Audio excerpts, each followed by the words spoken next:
Hello out there, Illustrator people. My name is Tyson, coming to you with a quick tip for Adobe Illustrator.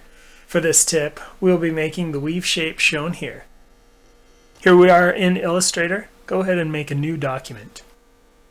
These settings don't really matter, so you can just go with your defaults and you'll be just fine. Hit OK.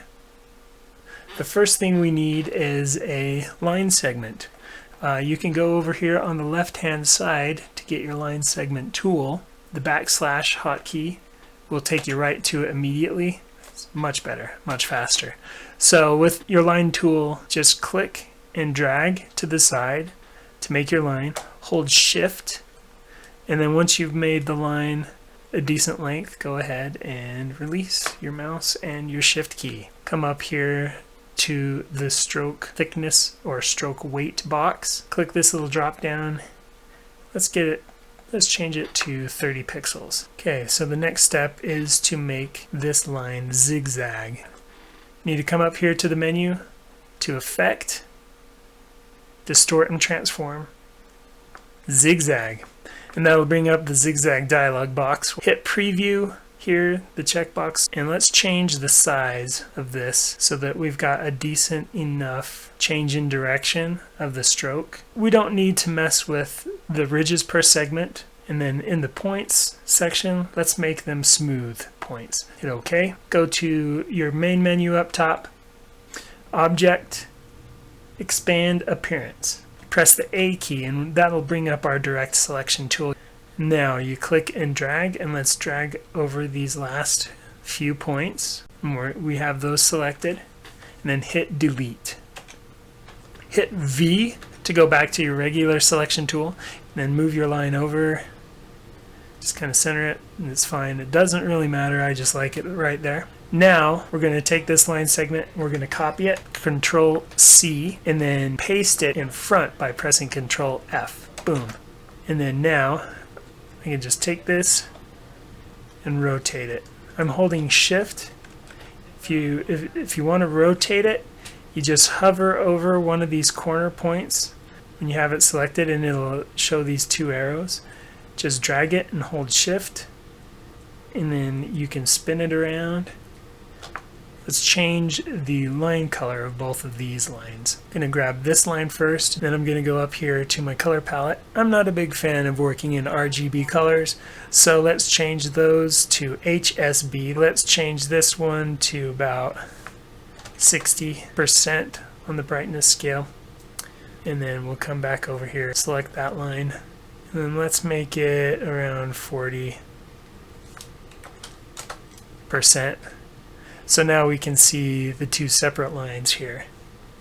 Now the next thing we want to do is split these paths apart. So I'm going to press A, and I'm just going to click and drag, and that will select both of these middle points. And then go up here into your properties bar, and you'll find this scissors next to a path that's cut path that selected anchor points tool. You just click that, boom. And now you've separated all these line segments.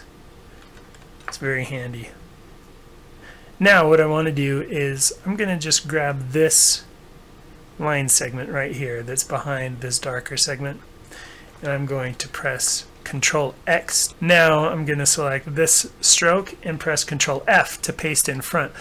Alright, so now we've got we've got a start of our weave, but I want to take it a little bit farther. So let's take both these lighter segments and select those. Come over here to the Appearance panel. It's that circle with the dotted outline. And then click on Add New Stroke here in the bottom left corner.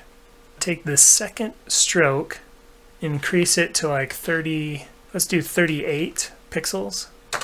Going to go back to the color palette. I'm going to drag this brightness down just a touch. Let's drag it down to 30.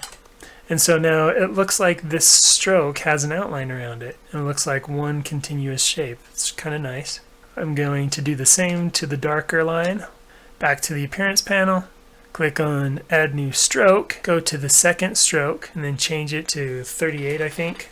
Go up to the color panel again. And then let's reduce this down to around around 20. Go ahead and hide the color panel. Let's make this into a brush. So first thing I'm going to do is I'm going to hold Alt. This is going to duplicate this path as I drag it. Then when I release, I've got a perfect copy of my weave. The reason I do this is because I'm going to outline these strokes before we make it into a brush. So going to go to Object, Path, Outline Stroke, and now let's repeat the process. Go back to Object, Path, Outline Stroke. I'm going to zoom in here. I'm just pressing Control+ on my keyboard to zoom in.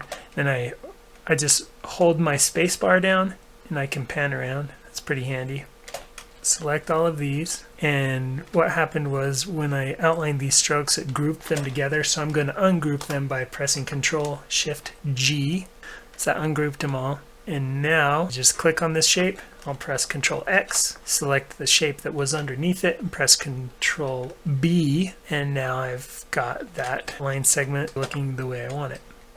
So I'm going to go click over here on this line segment, Control-X, select the shape that was underneath it, Control-B to paste behind it. There, I've completed that line. Do the same here, Control-X, select the shape underneath, Control-B, same here, Control-X, select the shape, Control-B, paste behind. So let's make this a brush now. I'm going to select the whole thing, go over here to my brushes panel, so I'm just clicking and dragging. And then this little pop-up appeared. We want to make this a pattern brush. Hit OK, and now your pattern brush options should pop up. If you want to just make it a little bit nicer, we can go over here to inner corner tile, and let's change it to auto sliced. I don't recommend doing sharp corners with this brush just because it has a few issues. So now let's test out this new brush that we've made. So I'm going to go over here, I'm going to grab a ellipse tool. And now you can just go over here to your brushes panel, click on your new brush, and look at that. That's it for this Illustrator tutorial. I'm Tyson from motionhound.net.